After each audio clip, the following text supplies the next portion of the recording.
Hey you guys, welcome back to another Miseducated Rambler video. My name is Bulani Dube, but YouTube prefers to call me Miseducated Rambler. So welcome. So let's say you've been having heavy periods and pelvic pains, and you present these symptoms to your doctor, and he tells you that you might be having fibroids. How exactly does he know this? How does he confirm this diagnosis? And if you do have fibroids, does this always mean that you have to go through surgery? Let's talk about it. To get to the diagnosis, the doctor will take you through a series of steps. So initially, he will ask you questions about the symptoms that you're feeling, ask you about your medical history, if this is something that you're experiencing for the first time or not. Yeah. And then it'll be followed up with a pelvic exam where he feels on your belly to see if there are any irregularities, if there's any enlargements going on. And then that will usually be followed by imaging, which is actually the best way to confirm if you have fibroids. So it would either be ultrasound or an MRI. And these two work to create images, right? To see the number of fibers that you might be having, the location, the size, and all the likes. An MRI is stronger compared to the ultrasound, right? It's usually used to come up with the best appropriate treatment moving forward. It uses a strong magnet and radio waves to create defined, detailed images. So the big question is whether all fibroids require surgery. And the answer is no, because some fibroids are small in size and they don't cause problems for an individual, right? So what would usually happen is the doctor could put you under watchful waiting. Okay, that is if you've gone and you've confirmed that you have fibroids, right? Because for some people, if there are no symptoms, they wouldn't even have gone to the doctors in the first place, right? Also, one thing to note is with fibroids, they usually get caught when you least expect it. Like if you've gone for some kind of checkup, and then your doctor is checking your pelvic area and all of that. That's usually when people find out that they have fibroids, right? Right, where they don't even have symptoms.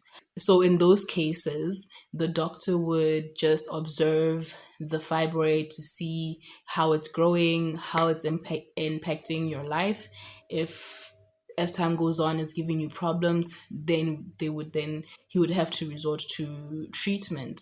So the treatment options that are out there are medication. There are minimal invasive procedures that can be done.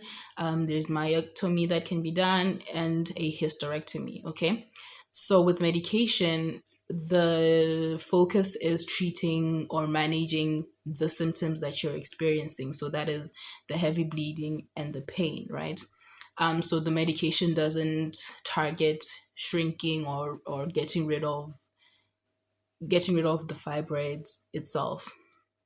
And then with the minimal invasive procedures, we are referring to what is called uterine artery embolization. Okay, uterine artery embolization, which is a procedure that is minimal. Like I said, what happens is there is an incision that is made in your groin area, a very small incision, and the catheter would be put through that incision.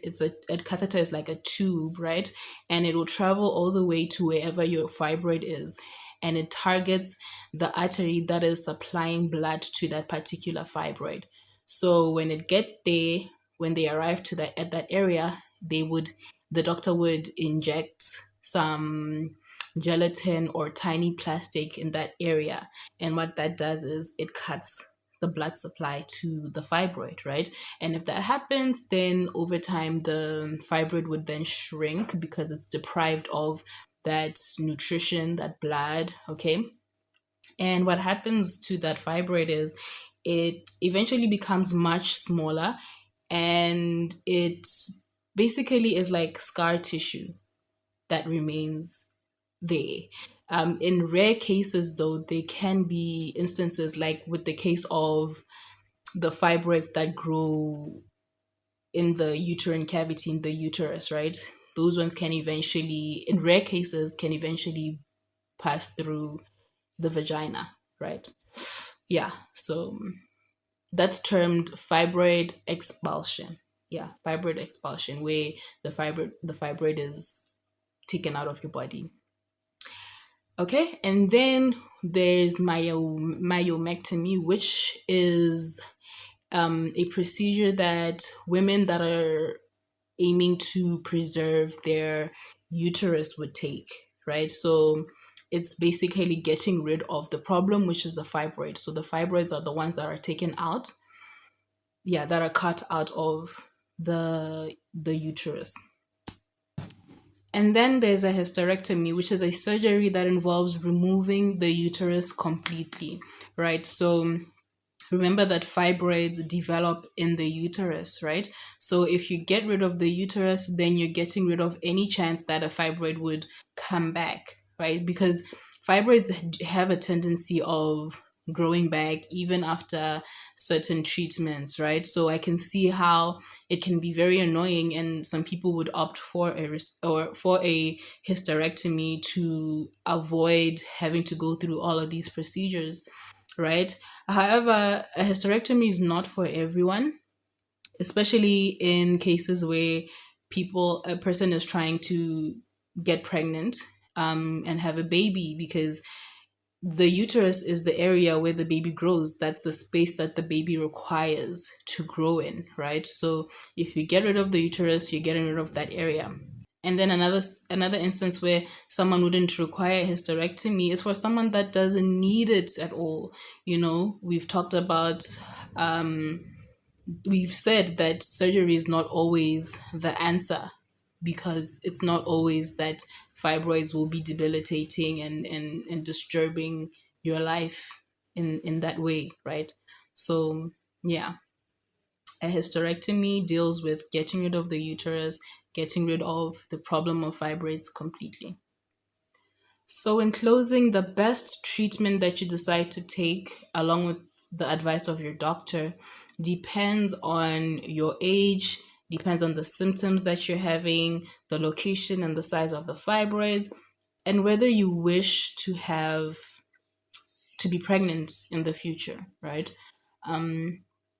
So it's very important that you consult with your doctor, you collab with him, you do your research, and. So yeah, I hope you found this video insightful and you're leaving with new pieces of information. If you did, or if you have any questions, please drop them down in the comment section and look out for the next video. Thank you so much for watching. Until next time, bye.